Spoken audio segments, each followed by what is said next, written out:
As you walk in the forest, you may notice that there is a quietness that occurs as you step deeper and deeper in amongst the trees. The path wanders a bit as it winds through the tree trunks. Tall conifer trees stand reaching toward the sky, seeking the sunlight. Douglas fir, incense cedar, western red cedar, and mountain hemlock. The quietness isn't exactly quiet. There is the rustle of branches and the chirp of a bird, as well as a song of another. Yet, there's a quality of quietness or softness of sound. The environment is so different from when you were walking on the sidewalk in your neighborhood. The sounds in your neighborhood could actually be described as artificial or mechanical. But here in the forest, the sounds have a soft quality, a sense of naturalness.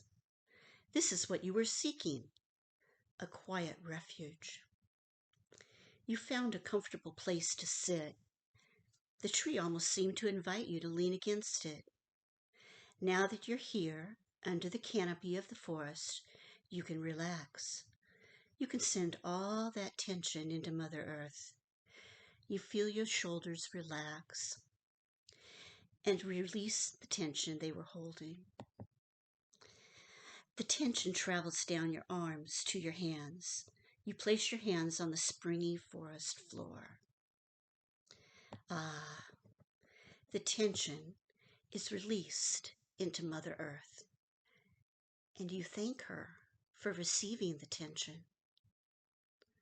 Next, the thoughts that are spinning around in your head begin to slow. You're able to focus on the here and now. Is that a grosbeak? They usually come back later in the spring. Your thoughts continue taking the surrounding area. Most of these trees are the same age, 30 to 40 years. That means they're ready to harvest, to be cut down. There are a few younger trees that are 5 to 15 years old.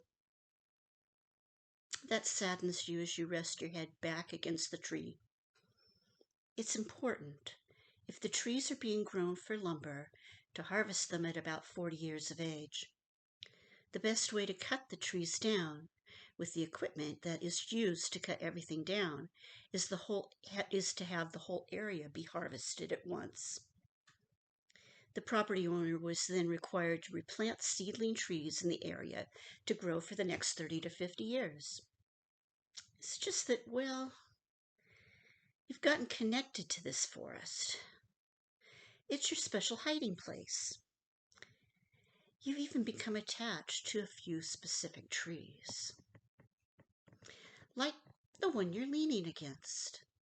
By this time, your eyes are half closed, and you smell the sharp, almost spicy sweet smell of the evergreen trees. Out of the corner of your eye, you see movement. You quickly turn to the right, nothing there.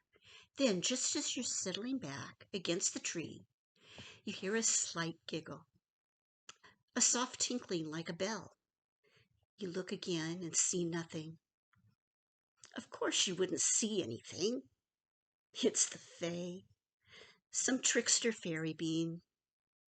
This time, when you felt the gentle breeze from her wings, you waited a minute without moving. Then you looked, keeping your eyes partially open. There she was. She was by herself. Funny. Usually they travel in pairs or small groups to pull their pranks on humans. Could she live nearby? She was beautiful. Her hair was green, a true Kelly green, as were her eyes. She was so pale, her skin was nearly paper white.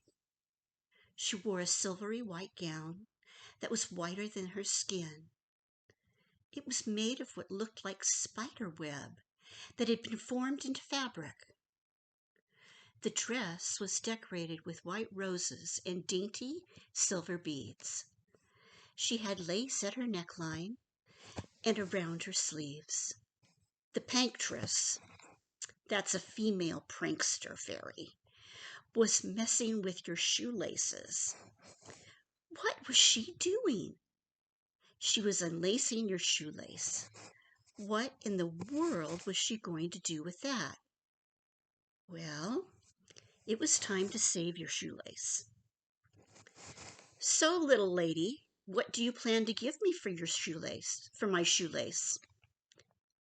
Oh, she said as she jumped. Then there was a quick popping sound, and she was gone.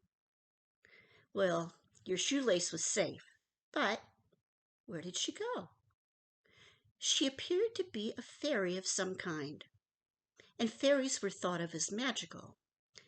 So disappearing magically does make sense. It is a bit disconcerting, though. Just then, you noticed a sphere of colored light floating about a third of the way up a tree. Could that be her? You start relacing your shoe. You think to yourself. I'd better leave the woods before another fairy comes to play a trick on me.